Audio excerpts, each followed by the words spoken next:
ដងហាមជីវិតដងហាមជីវិតនេះត្រូវបានសរសេរឡើងដោយមានគោលបំណងជំរុញស្មារតី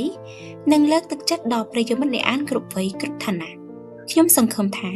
ស្នាដៃនេះនឹងជួយបង្រួមចិត្តនិងបង្កើតក្តីសង្ឃឹមឡើងវិញសម្រាប់អ្នកដែលកំពុងស្ថិតក្នុងស្ថានភាពលំបាកមិនថានៅក្នុងកលៈទេសៈណាក៏ដោយបើសិនជាយើងនៅតែមានដង្ហើមដកនោះជីវិតយើងនៅតែមានឱកាសថ្មីទោះបីជាក្តីសង្ឃឹមនោះមានត្រឹមតែ 1% ក៏ដោយវាក៏អាចធ្វើជាផ្លូវដ៏អស្ចារ្យមួយនាំឲ្យជីវិតរីកចម្រើនវិញបានផងដែរសៀវភៅនេះរួមបញ្ចូលទាំងបទពិសោធន៍ជីវិតផ្ទាល់ខ្លួនរបស់ខ្ញុំនិងរឿងរ៉ាវជាក់ស្ដែងក្នុងសង្គមយើងខ្ញុំសង្ឃឹមថាមាតិកានីមួយៗនឹងបង្កើតអារម្មណ៍ជិតស្និទ្ធនិងជំរុញឲ្យអ្នកអានបន្តអានរហូតដល់ចប់ក្នុងនាមជាអ្នកនិពន្ធខ្ញុំសូមអភ័យទោសប្រសិនបើមានពាក្យពេចន៍ឬអត្ថន័យណាមួយមិនត្រឹមត្រូវឬបង្កឲ្យមានការមិនសប្បាយចិត្តដោយអចេតនាខ្ញុំក៏សូមថ្លែងអំណរគុណយ៉ាងជ្រាលជ្រៅចំពោះការចំណាយថវិកានិងពេលវេលាដើម្បីស្ដាប់សៀវភៅនេះរហូតដល់ចប់ផ្លូវជីវិតរបស់មនុស្សម្នាក់ៗមិនមែនចាប់ផ្ដើមដោយភាពល្អឥតខ្ចោះទេវាតែងតែមានការលាយឡំរវាងបញ្ហានិងភាពប្រឈមមិនថាតិចតួចឬច្រើនក៏ដោយយើងមិនអាចជ្រើសរើសកន្លែងកំណើតរបស់យើងបានទេប៉ុន្តែយើងអាចជ្រើសរើសរបៀបរស់នៅនិងរៀបចំដំណើរជីវិតរបស់ខ្លួនបានខ្ញុំដឹងថាពាក្យថារៀបចំជីវិតស្រួលនិយាយប៉ុន្តែមិនស្រួលអនុវត្តនោះទេទោះជាយ៉ាងណាបើអ្នកបានចំណាយពេលវេលាខ្លះក្នុងជីវិតដើម្បីជ្រើសរើសនិងរៀបចំផែនការរស់នៅរបស់ខ្លួនអ្នកនឹងបានស្គាល់ពាក្យថាសំបំណងជាក់ជាមិនខានមនុស្សម្នាក់ៗមានការចាប់ផ្ដើមខុសៗគ្នាអ្នកខ្លះចាប់ផ្ដើមក្នុងភាពលំបាកដល់ថ្នាក់រកអាហារ3ពេលមិនបានអ្នកខ្លះស្ទើរតែមិនចង់រស់នៅបន្តក្នុងលោកនេះខ្ញុំយល់ថាជីវិតមិនស្មើគ្នាទេមានអ្នកខ្លះរស់នៅតាមចិញ្ចើមផ្លូវតាមសំយ៉ាបផ្ទះអ្នកពិការភាពឬអ្នកដែលកំពុងតែគេងនៅក្រែពេទ្យពួកគាត់ជួបការលំបាកយ៉ាងខ្លាំងដូច្នេះសូមអ្នកកុំបោះបង់ប្រសិនបើអ្នកកំពុងស្ថិតនៅក្នុងស្ថានភាពលំបាកសូមដាស់តឿនខ្លួនឯងថានៅក្នុងពិភពលោកនេះមានមនុស្សរាប់សិបលាននាក់ដែលជួបការលំបាកលើសអ្នករាប់រយដងតែពួកគេនៅតែជ្រើសរើសនិងជឿលើថ្ងៃស្អែកហើយបន្តដំណើរជីវិតដោយក្តីសង្ឃឹមនោះហើយជាមូលហេតុដែលសៀវភៅដង្ហើមជីវិតត្រូវបានសរសេរឡើងវាមិនមែនជាសៀវភៅដែលបង្ហាញពីភាពជោគជ័យទេប៉ុន្តែជាសៀវភៅដែលបង្ហាញពីការតស៊ូការរីកចម្រើននិងការរកឃើញអត្ថន័យក្នុងការរស់នៅខ្ញុំសង្ឃឹមថាអ្នកអានអ្នកស្ដាប់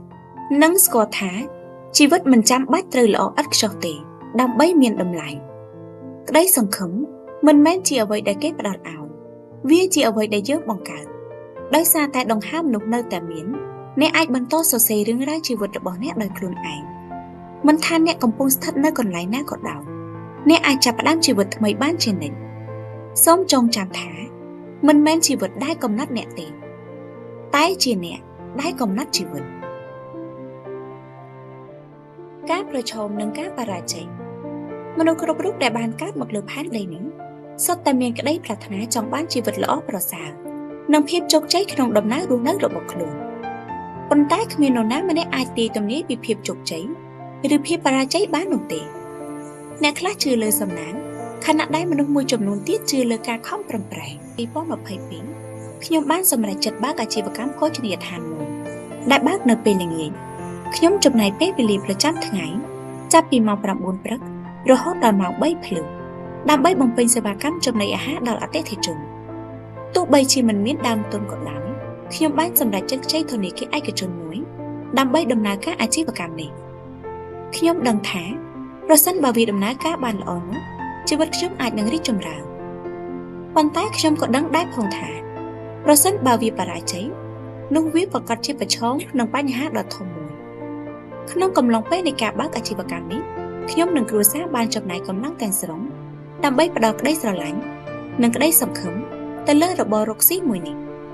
ពួកយើងធ្វើការជាថៅកែផងជាអ្នកចម្អិនផងជាអ្នករត់តុផងនិងអ្នកលាងចានផងដែរស្វាមីរបស់ខ្ញុំធ្វើការនៅក្រុមហ៊ុនឯកជនមួយបន្ទាប់ពីការងារគាត់ក៏មកជួយការងារនៅហាងរហូតដល់យប់ជ្រៅពេលខ្លះគាត់ឲ្យខ្ញុំទៅផ្ទះមុន ព្រោះខ្ញុំកំពុងពោពុះកូនក្នុងផ្ទៃគាត់សួរនៅអង្គុយចាំភ្ញៀវតែម្នាក់ឯងដើម្បីរៀបចំចានឆ្នាំងលាងទុកដាក់និងលើកតុរៀបចំពេលនោះជាពេលដ៏លំបាកណាស់យើងត្រូវចំណាយច្រើននិងបំពេញការងារជាច្រើនប៉ុន្តែយើងមិនបានបោះបង់ក្តីសង្ឃឹមនោះទេទោះបីជាអាជីវកម្មមិនជោគជ័យក៏ដោយយើងមិនបានអន់ស្រពោនចិត្តអ្វីទេឬតក់ស្លុតនោះឡើយព្រោះអ្វីដែលយើងគួរធ្វើយើងបានធ្វើរួចទៅហើយនោះមានន័យថាវាប្រសើរជាងមិនបានសាក់លបងចាប់ផ្ដើមវាផងដែរនេះបង្ហាញថាមិនមែនគ្រប់ការចាប់ផ្ដើមទាំងអស់សុទ្ធតែល្អប្រសើរនោះទេប៉ុន្តែវានឹងកាន់តែមានតម្លៃប្រសិនបើអ្នកបានចាប់ផ្ដើមវារយៈពេលប៉ុន្មានឆ្នាំនៃការបើកអាជីវកម្មនេះបានបង្រៀនខ្ញុំច្រើនណាស់បង្រៀនឲ្យស្គាល់ពីរបៀបនៃការរកស៊ីវឹកហាត់ផ្លូវចិត្តឲ្យកាន់តែរឹងមាំរៀនដោះស្រាយបញ្ហានៅក្នុងអាជីវកម្មស្គាល់ពីប្រភេទមនុស្សនៅក្នុងសង្គមនិងយល់ច្បាស់ថាខ្ញុំមិនបានសម្រេចចិត្តខុសទេទោះបីជាអាជីវកម្មនោះមិនបានជោគជ័យក៏ដោយនេះជាកម្លាំងចិត្តជំរុញរបស់ខ្ញុំ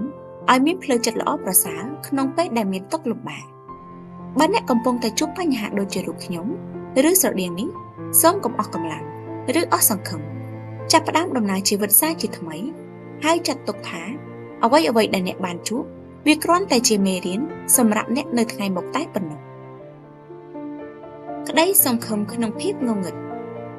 ពេលដែលគេនិយាយពាក្យថាជីវិតមនុស្សម្នាក់អាចមាននិយមន័យខុសៗគ្នាដោយផ្អែកលើបទពិសោធន៍និងដំណើរជីវិតដែលពួកគេបានឆ្លងកាត់ទោះយ៉ាងណាមានរឿងមួយដែលយើងគ្រប់គ្នាស្គាល់ដូចគ្នាគឺមានរូបមានទុក្ខដូចដែលព្រះសម្មាសម្ពុទ្ធបានបង្ហាញតាមពុទ្ធដីកាខ្ញុំបានស្ដាប់រឿងមួយពីប្អូនស្រីម្នាក់ដែលបានចែករំលែកអំពីជីវិតរបស់ម្ដាយនាងរឿងនេះជាឧទាហរណ៍ជ្រាលជ្រៅមួយនៃក្តីសង្ឃឹមក្នុងភាពងងឹតដែលអាចលើកទឹកចិត្តដល់អ្នកអានបានយ៉ាងខ្លាំងនៅឆ្នាំ2019ម្ដាយរបស់នាងបានរកឃើញថាគាត់មានជំងឺមហារីកសុដានដំណាក់កាលធ្ងន់ធ្ងរដោយសារតែការរស់នៅជនបទនិងវ័យចំណាស់គាត់មិនបានយកចិត្តទុកដាក់លើបញ្ហាសុខភាពរបស់ខ្លួននោះទេគាត់ជឿថាទៅពិនិត្យសុខភាពធ្វើអ្វីពិនិត្យឃើញហើយក៏នាំឲ្យបារម្ភនេះជាអត្ថន័យនៃការមិនយកចិត្តទុកដាក់ដែលជាចំណុចសោកស្ដាយមួយបន្ទាប់ពីបានដឹងអំពីជំងឺនេះកូនស្រីបាននាំម្ដាយទៅពិនិត្យនៅមន្ទីរពេទ្យឯកជនមួយការត្រួតពិនិត្យបានបង្ហាញថាមានដុំសាច់នៅសដុំហើយបន្ទាប់មកបានធ្វើការជ្រឹបសាច់ដើម្បីពិនិត្យកោសិកាលទ្ធផលគឺជារឿងដ៏ឈឺចាប់ម្ដាយនាងបានកើតជំងឺមហារីកក្រុមគ្រូពេទ្យបានណែនាំឲ្យចាក់គីមីបន្តដើម្បីព្យាបាលប៉ុន្តែដោយសារស្ថានភាពធ្ងន់ធ្ងរពេកគ្រូពេទ្យមិនអាចធានាបានលទ្ធផលបាននោះទេប្រសិនបើជាជោគជ័យគាត់អាចរស់នៅបន្ថែមបានរយៈពេល5ឆ្នាំសម្រាប់កូនស្រីនេះជាដំណឹងដ៏ធ្ងន់ធ្ងរដែលធ្វើឲ្យនាងស្ទើរតែបាត់បង់សេចក្តីសង្ឃឹមប៉ុន្តែនាងមិនបានបោះបង់ទេនាងបានជឿថាក្តីសង្ឃឹម